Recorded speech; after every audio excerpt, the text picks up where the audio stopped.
Conakry, 17 janvier 2019. Bonsoir et bienvenue dans cette édition. Dans Voici le sommaire. La conférence régionale sur le concept WACF BID s'est achevée à Conakry sur une note d'espoir. Les investisseurs venus de par le monde ont cerné tous les contours liés au mécanisme de finance islamique. Les populations de Koundara, Gawal et Mali renforcent leurs compétences en matière de protection de l'environnement. Elles apprennent les techniques qui permettent de vivre avec moins de risques liés aux catastrophes. Au sommaire encore, construction des maisons d'habitation en pleine mangrove, occupation des domaines publics maritimes. La rédaction tourne ce soir les projecteurs vers le quartier Yimbaya, précisément à Faba, derrière l'aéroport de Conakry. Mesdames et messieurs, bonsoir. La conférence régionale sur le concept WACF BID a pris fin ce jeudi à Conakry.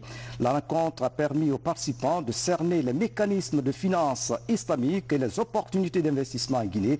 C'est le ministre du Plan qui a présidé les travaux. Mangafo Detouri signe ce reportage. Le WACF perçu par le gouvernement guinéen et la Banque islamique de développement comme instrument efficace pour financer le développement. Il part du principe de partage et d'équité pour le bien-être des populations.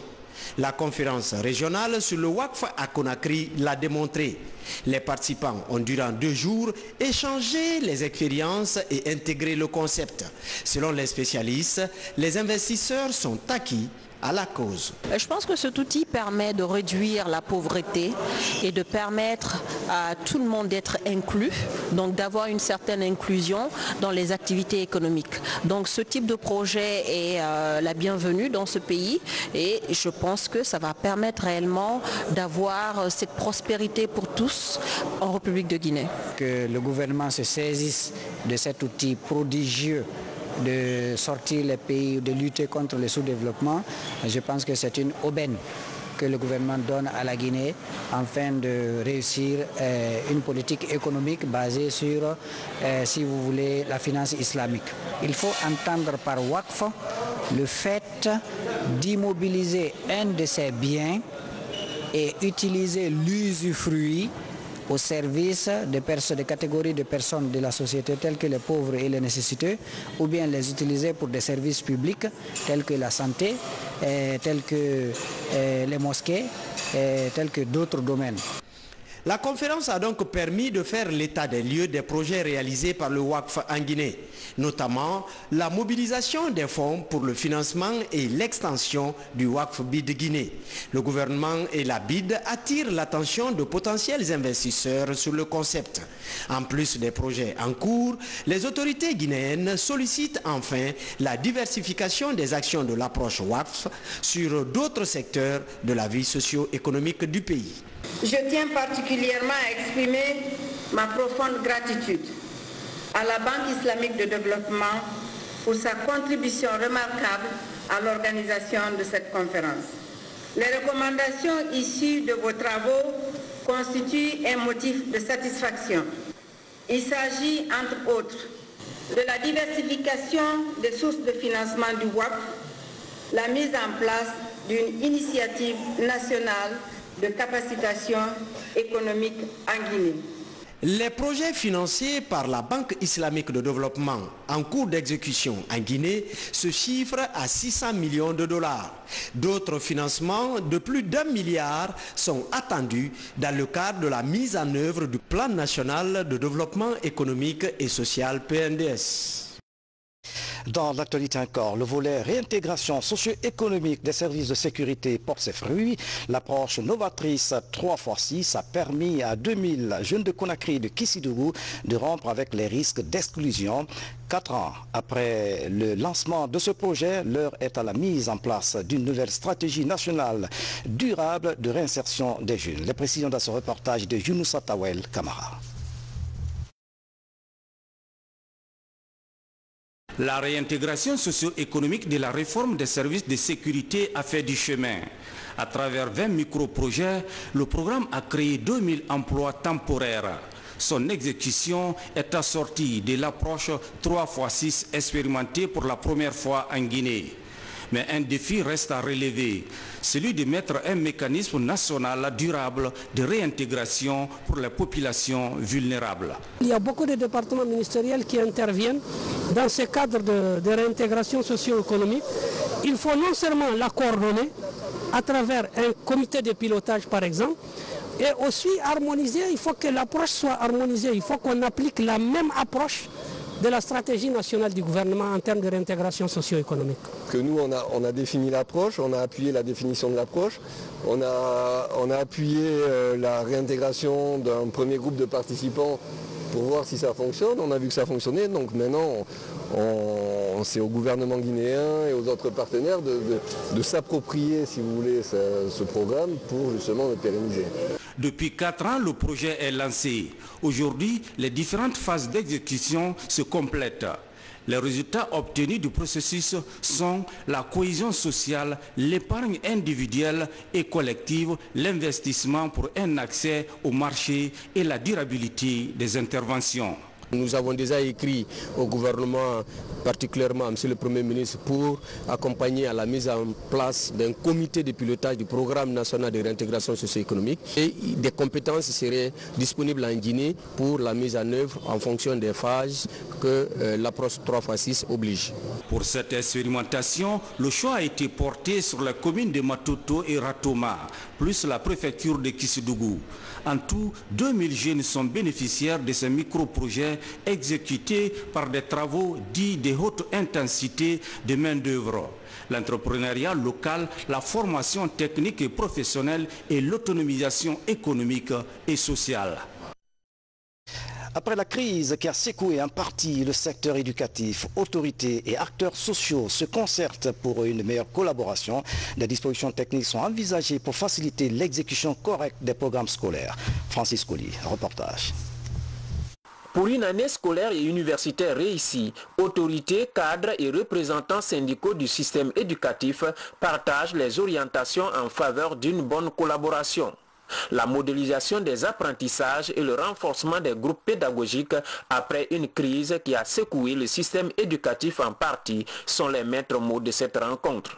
Au sortir de cette longue grève que notre système vient de traverser, le premier grand défi qui nous interpelle est l'organisation pédagogique du rattrapage du temps et des cours perdus par endroits pour permettre à l'école guinéenne de présenter aux différents examens de fin d'année des élèves qui ont reçu et maîtrisé tous les programmes inscrits pour leur année scolaire. Du côté des syndicalistes, même si des efforts dans le secteur sont à saluer, des défis liés à la formation des jeunes enseignants et à la mobilité des personnels restent à relever. On a invité nos chefs de département de penser à la jeunesse qui est quelque part sans expérience et vient de démarrer, alors de leur accorder et d'accorder à cette jeunesse-là l'opportunité qu'il faut pour qu'ils aillent se former, pour qu'ils soient aussi performants sur le terrain comme nous.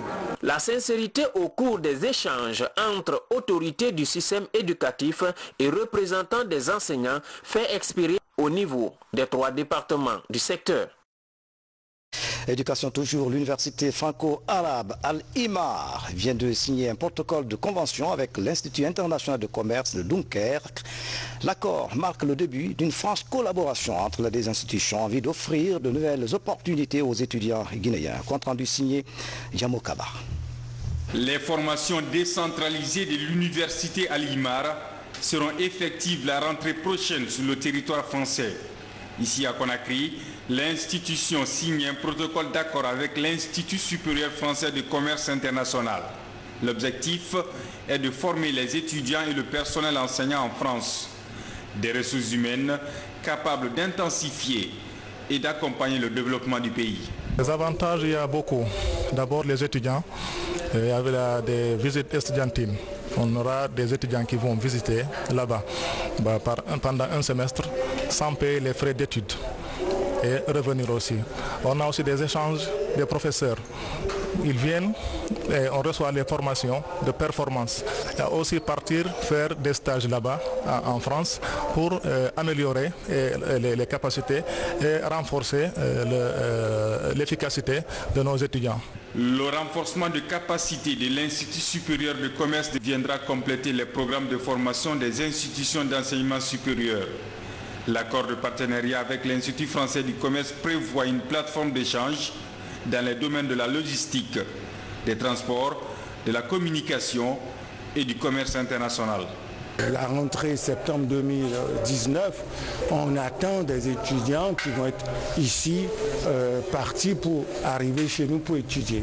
Deuxième élément d'axe de partenariat, c'est ce qu'on va appeler la mise en place des maquettes, des filières de formation en tenant compte des besoins de la Guinée et de l'université. Troisième axe de partenariat, c'est ce que j'appelle, je m'en suis aperçu, c'est le renforcement des compétences. Les entreprises du territoire ont des besoins de compétences, donc on va étudier comment on va renforcer ces axes-là par rapport à ça. Les enseignants des universités de la capitale ont aussi animé une conférence débat sur l'éducation pour aider les étudiants à participer activement dans le développement socio-économique du pays. Comment renforcer les capacités des collectivités pour une bonne gestion des ressources? La question préoccupe l'État et ses partenaires. Justement, pour répondre à cette préoccupation, le programme des Nations Unies et le NDI mise sur la formation. Les 5 communes de Conakry sont concernées par ce programme. Yene Yansani. Ces 2 jours de formation devraient permettre aux femmes élues comme conseillères dans les 5 communes de la capitale de se doter des outils techniques leur permettant de participer pleinement au développement. C'est une initiative de NDI sur financement du PNUD. Ces femmes responsables vont intervenir surtout dans les secteurs sociaux comme l'éducation, la santé, l'assainissement et l'environnement.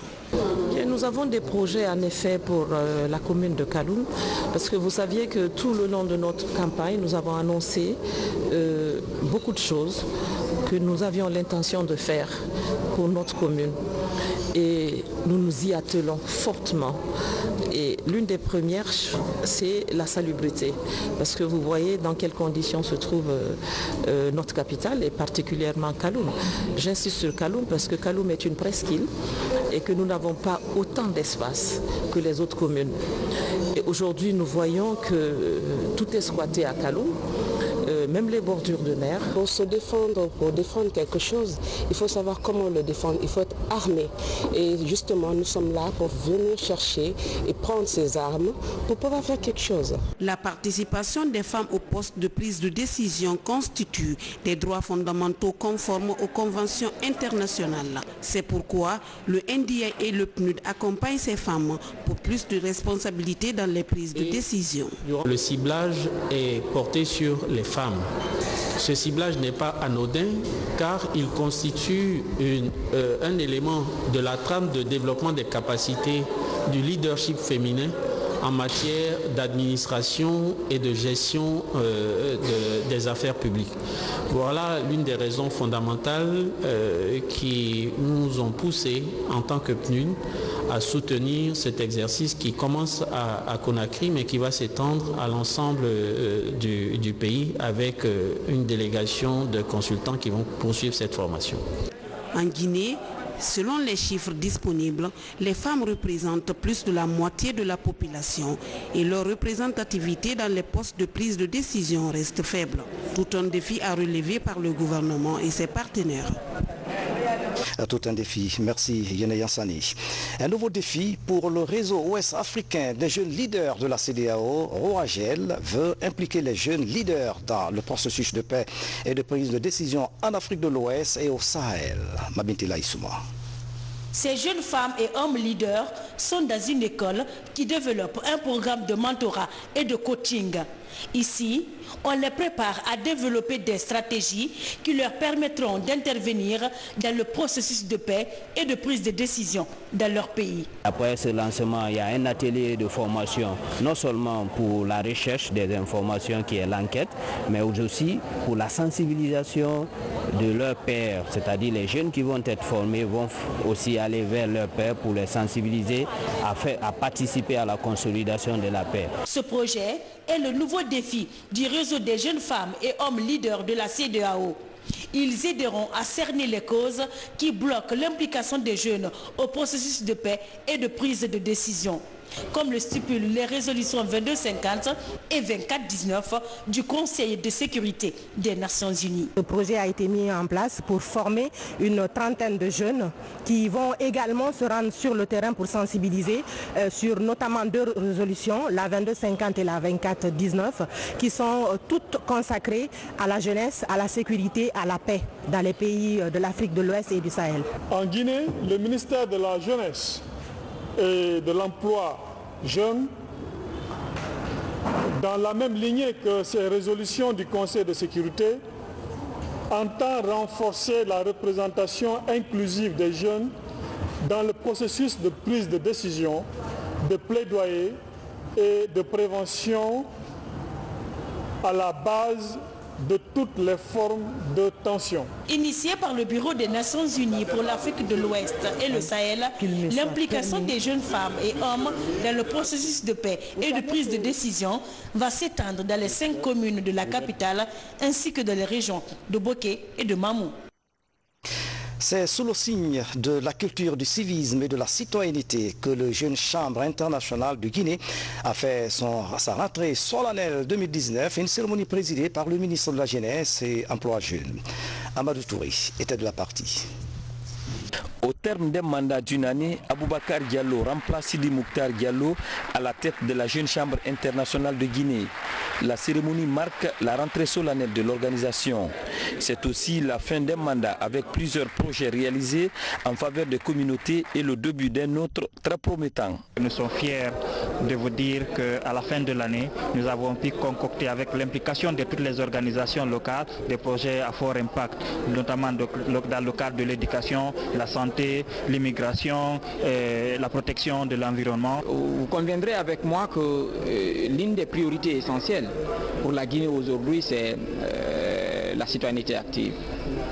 Il faudrait que les organisations locales s'accentuent sur des actions citoyennes qui pourraient inspirer les autres à nous rejoindre et à faire comme nous, pour qu'ensemble nous relevions les défis qui assaillent nos communautés. Ces jeunes leaders engagés dans la recherche de solutions aux problèmes qui assaillent leur communauté se fixent chaque année de nouveaux défis à relever. Pour cette année 2019, le slogan est « Transformons notre milieu ». Je sais que la jeunesse, la promotion de la jeunesse est au cœur de l'action de M. le Premier ministre et représente une grande priorité pour M. le Président de la République. Je voudrais vous dire qu'en la Jeune Chambre, vous avez un partenaire sérieux et crédible. Des jeunes dynamiques et engagés, conscients de leurs responsabilités vis-à-vis de leur nation et qui sont aptes à transformer les défis en des opportunités. J'espère vivement que l'année 2019 marquera le point de départ d'un partenariat consolidé et fructueux entre la Jeune Chambre internationale de Guinée et les autorités publiques. Le ministère de la Jeunesse et de l'Emploi des Jeunes est votre maison.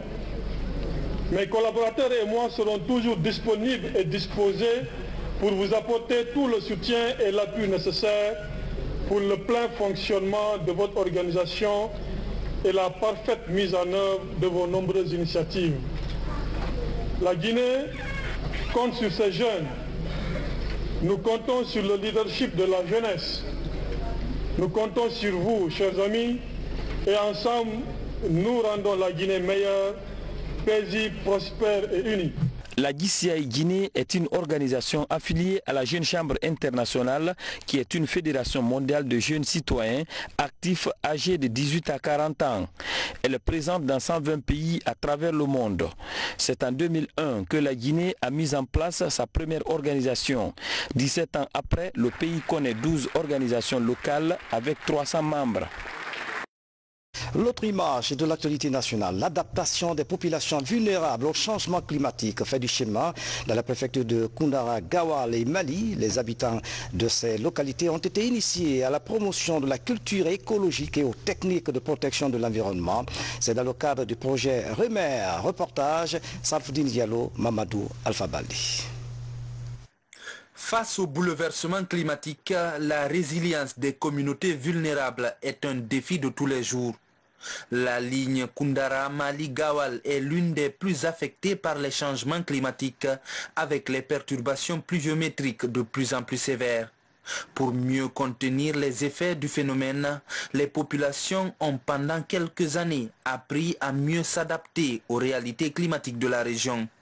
Pour sauver et même accroître la production agricole, des séances de renforcement de connaissances dans les bonnes pratiques comme la maîtrise de l'eau et la météo, ainsi que la promotion d'une agriculture plus écologique sont réalisées par le projet REMEC-GKM. Plus de 710 hectares qui sont clôturés pour plus de 136 km disons, de grillage dans les 16 communes rurales. En plus, disons, de ces 16 stations automatiques, il y a eu 16 pluviomètres paysans qui sont installés dans les chefs-lieux de communes rurales. Il y a 350 pluviomètres paysans. De nombreux acquis sont enregistrés dans le cadre du reboisement. Par exemple, de nombreuses essences forestières et fruitières sont plantées. Des avancées que les bénéficiaires comptent pérenniser. Nous vous promettons qu'on va garder la pérennité, on va s'occuper de cela pour une pérennisation et nous prions aux différentes autorités qu'il y ait une continuité de ce projet REMEC, puisque nous avons constaté qu'il y a beaucoup de désavantages. Le ministère va apporter quelque chose, un premier élément dans le cadre de la consolidation du suivi de ce projet, avant que les bailleurs de fonds puissent emmener justement leurs appuis.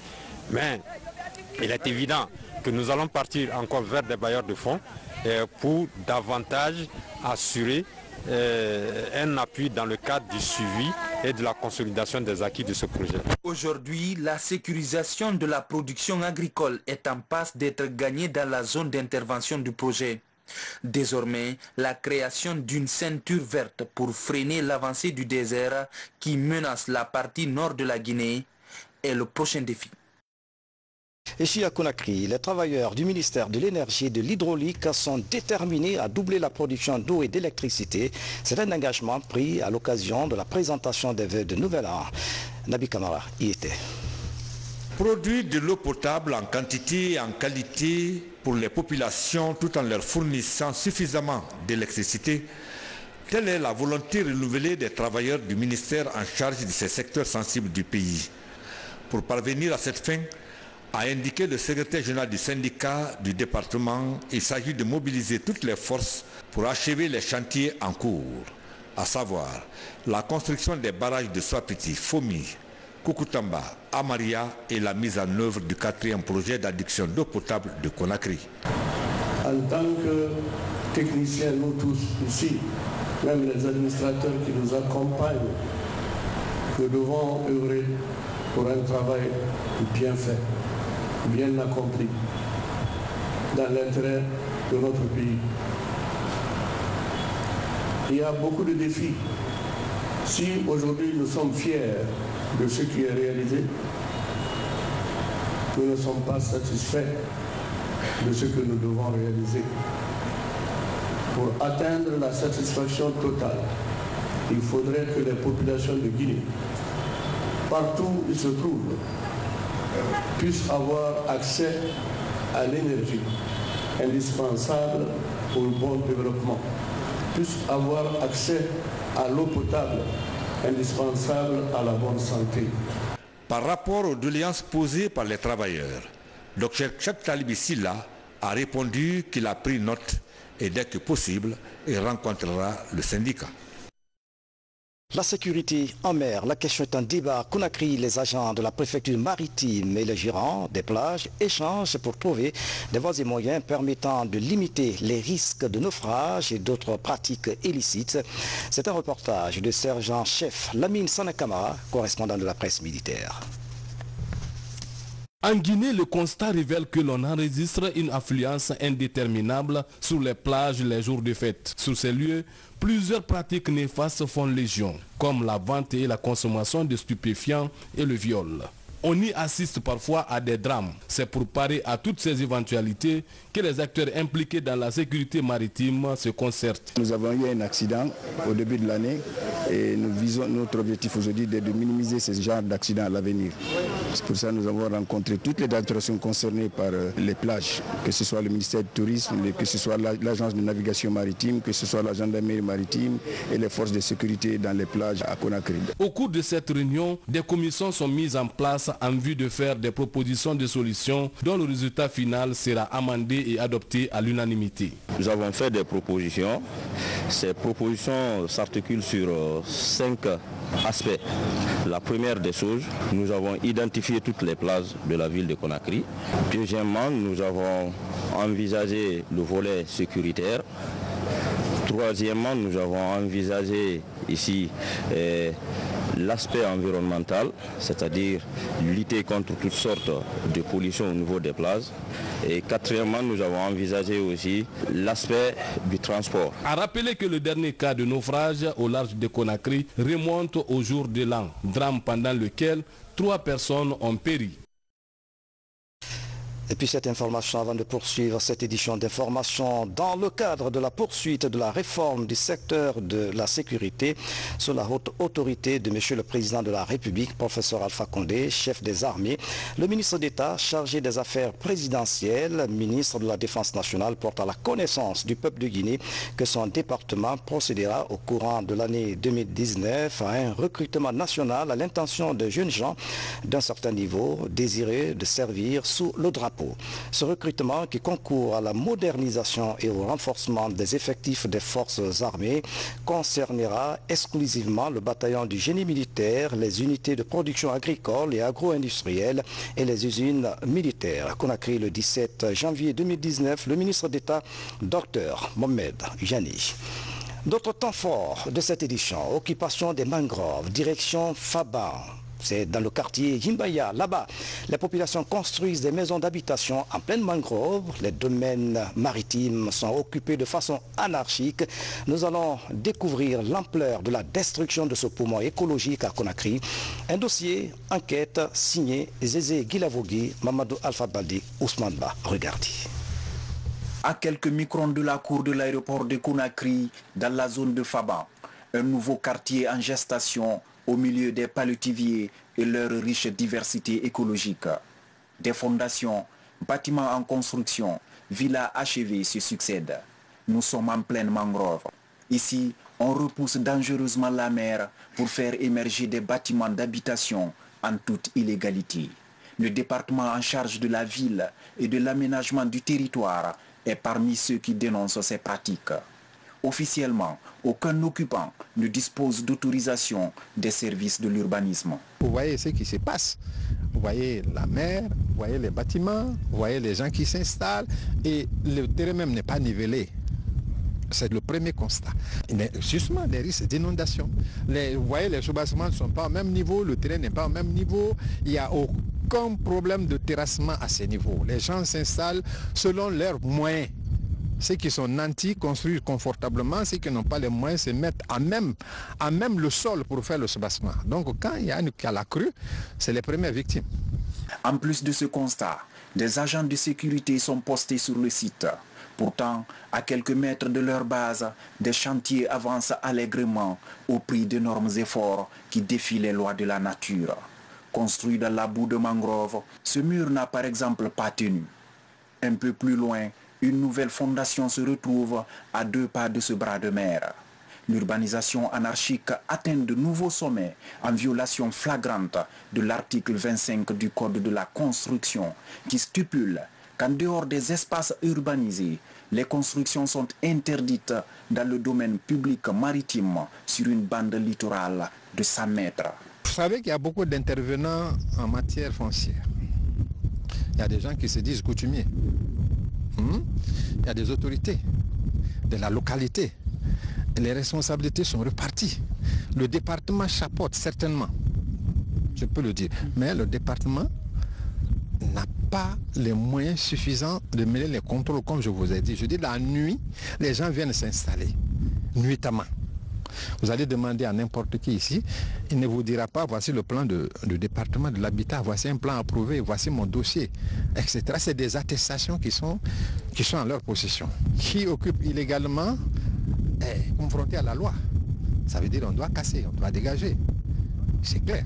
L'occupation des domaines publics maritimes est à Yimbaya, selon le chef des quartiers, un héritage qui est du ressort des coutumiers. Sur les faits constatés dans sa localité, il soutient ne pas avoir connaissance de la destruction de la mangrove. Le domaine où il y a la mangrove, il n'y a rien de touché. Ce que vous avez vu là, c'est les œuvres de 15-20 ans par les coutumiers. À ma connaissance, non. À moins que vous, journalistes, parce que vous êtes des fouineurs, vous m'accompagnez, vous m'indiquez l'endroit. On interpelle les intéressés devant vous. Mais à ma connaissance, non, jusque là où je suis en train de vous parler. 3 jours après notre premier passage, une première opération de marquage des maisons a commencé dans la zone. L'action est conjointement menée par les ministères de la ville et de la pêche. La mangrove est une zone de stagnation de l'eau pour son absorption, un processus naturel qui empêche l'inondation. Face à la destruction de cette mangrove autour de Conakry, les responsables en charge du milieu marin et des zones côtières espèrent une concertation des parties prenantes pour sauver ce qui peut l'être encore. Le terme coutumier d'ailleurs est devenu un terme fourre-tout qui ouvre la porte aux dérives et au détournement des domaines publics. Et aujourd'hui, c'est vrai qu'ils le font souvent avec la complicité de certains cadres, bien sûr, voilà, qui vont leur montrer le montage et les subterfuges pour pouvoir y arriver. Mais souvent, c'est aussi parrainé par les chefs de quartier. Les chefs de quartier cautionnent souvent ce genre de choses parce qu'en étant des témoins ou des intermédiaires. Au ministère en charge de la pêche, une décision d'arrêt des travaux est prise. C'est pour la protection de la pêche artisanale, la mangrove étant une zone de production par excellence pour certaines espèces de poissons. La mangrove, c'est la zone de fraise. C'est là où le poisson se reproduit. C'est là-bas où les petits grandissent. C'est leur terrain de football. C'est quand ils vont atteindre maintenant l'âge adulte, ils rejoignent la mer. Donc si là-bas c'est détruit, c'est que vous savez que c'est la ressource qui est menacée. Le constat qui a été fait par la mission que nous avons envoyée sur le terrain, c'est-à-dire face à l'occupation anarchique de leur circonscription géographique, notamment les ports de pêche artisanale de Kinsi et Faban, le ministre demande l'arrêt de toute activité menée sur ces lieux. À quelques kilomètres de là, une autre zone de la mangrove subit le pire des effets de l'homme. C'est l'île de Ntapan, située à Tombolia. La destruction est visible sur ces images de cartographie satellitaire. Cette situation que certains qualifient de carnage écologique semble échapper au contrôle de la mairie de Matoto. Tout ce tabac n'a pas été géré par la commune. C'était hors de la commune. C'est un citoyen nommé Julien qui est venu faire le pont pour les citoyens et qui s'est engagé à faire cet aménagement, et des dispositions ont été prises et par le ministère de l'Habitat et par ce citoyen. La commune n'a pas du tout été impliquée. Donc 60 hectares, une pénétration comme ça dans les choses. Mais ce qui est dommage est que certains agents de l'État puissent se rendre complices de tels faits, puisque peut-être, voilà, on les donne, je ne sais pas, juste quelques jetons, puissent se rendre complices de cela pour faire obstacle à d'autres services de l'État. Puisque quand mes agents s'y sont rendus, ils n'ont pas pu y accéder parce qu'il y a des gendarmes qui montaient la garde. À Tapan. C'était extraordinaire quand même. Sur le plan climatique, la mangrove a une capacité de séquestration du CO2 8 fois supérieure à celle de la forêt ordinaire, selon les spécialistes. D'où l'impérieuse nécessité d'une synergie d'action des acteurs pour la préservation de ce poumon écologique à la forme d'un cœur qui bat au rythme de la nature. Ousmane Ba, merci pour ce grand format, une information qui vient de nous parvenir à l'instant. Ce soir même, le ministre de l'Environnement et celui des Pêches étaient sur le terrain pour constater les dégâts. Au même moment, les gardes forestiers ont procédé au démantèlement de certaines occupations avant l'arrivée des engins pour le déguerpissement des lieux et la restauration des sites. C'est un dossier à suivre. Le nouvel ambassadeur de la Guinée au Nigeria vient de présenter ses lettres de créance au président Muhammadu Buhari. Le diplomate guinéen a transmis les messages d'amitié et de coopération du professeur Alpha Condé à son homologue du Nigeria. Moussa Bangoura, Abdoukarim Kamara commente ces images. Au palais présidentiel d'Abuja, l'ambassadeur extraordinaire et plénipotentiaire de la République de Guinée auprès du gouvernement nigérian est accueilli avec tous les honneurs. Siaka Sissoko vient ainsi présenter ses lettres de créance à Muhammadu Buhari, président de la République fédérale du Nigeria. Lettres qu'il accrédite auprès du gouvernement nigérian comme nouvel ambassadeur extraordinaire et plénipotentiaire de la République de Guinée et représentant permanent de la Guinée auprès de la CEDEAO. Le nouveau diplomate guinéen au Nigeria a mis l'occasion à profit pour transmettre au président Buhari les salutations de son frère et ami professeur Alpha Condé, tout en lui témoignant de l'engagement de celui-ci à toujours renforcer les relations d'amitié et de coopération qui existent depuis des lustres entre Abuja et Conakry. Le chef de l'État nigérian, dans la même dynamique, s'est montré très attentif et reconnaissant par rapport aux nombreux efforts consentis aujourd'hui par professeur Alpha Condé en faveur du développement socio-économique de la Guinée. Le président nigérian a enfin marqué sa disponibilité et son engagement à toujours collaborer étroitement avec son frère et ami professeur Alpha Condé dans le but de faire avancer les principaux agendas sous-régionaux et continentaux, notamment en matière de développement économique et social.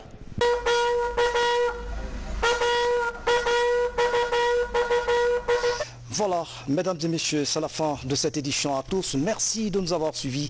Excellente soirée, où que vous soyez dans le monde. À bientôt.